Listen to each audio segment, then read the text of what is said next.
দর্শক, জ্বালানি তেলের আরো খবর জানাতে মেহেরপুর থেকে সরাসরি যুক্ত হচ্ছেন সহকর্মী মাজেদুল হক মানিক। মানিক, পাম্প থেকে কয় ঘন্টা জ্বালানি তেল দেয়া হয় এবং কৃষকরা চাহিদা মতো তেল পাচ্ছে কিনা জানাবেন।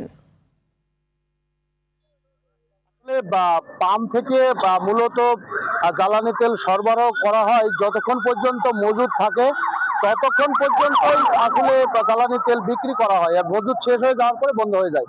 আমরা দেখেছি যে ট্যাগ অফিসার নিয়োগের পর থেকে এবং সরকারি কর্মকর্তা কর্মচারীদের জেলা প্রশাসন করে দিয়েছেন, সেই দিন থেকে সকাল সেটা যতক্ষণ পর্যন্ত জ্বালানি মজুদ থাকে ততক্ষণ পর্যন্ত জ্বালানি তেল দেওয়া হয়। যেমন আমরা যে এই যে ফিলিং স্টেশনে দাঁড়িয়ে আছি, এখানে আজকে কিন্তু জ্বালানি তেল সরবরাহ শুরু হয়েছে, সকাল পর্যন্ত কিন্তু দেওয়া হচ্ছে। তবে দুপুরের আগেই ফুরিয়ে গেছে ডিজেল, যার কারণে এখন শুধুমাত্র মোটরসাইকেল চালক যারা আছেন তারা কিছু পেট্রোল মজুদ আছেন এবং তারা সেটা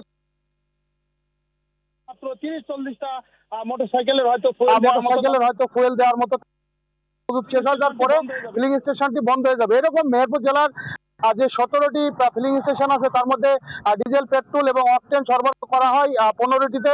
যে 15টির বেশিরভাগ চিত্র কিন্তু প্রায় প্রতিদিন এরকম থাকে। আবার সবচেয়ে বড় যে দুর্বল জায়গাটি হচ্ছে যে 15টি পেট্রোল পাম্প ডিপো থেকে যেভাবে ভাগ করে পর্যায়ক্রমে তেল করা হয় এই ফিলিং স্টেশন গুলোতে, সেই কারণে প্রতিদিন কিন্তু 15টা ফিলিং স্টেশন একযোগে তেল দিতে পারে না। যেমন আজকে জেলায় মাত্র 8টি পেট্রোল পাম্পে পেট্রোল ছিল এবং যা সারাদিন তারা লাইন যত দিন যাচ্ছে তত বাড়ছে, কারণ ধান এবং পাট এবং সবজি, এত মেহেরপুর জেলায় সবজি চাষের জন্য সারা বছরই যেহেতু ডিজেল চালিত যন্ত্র চলে এবং অন্যান্য যন্ত্র আছে, বিশেষ করে ট্রাক্টর, ধন্যবাদ মানিক। পাওয়ার ট্রলি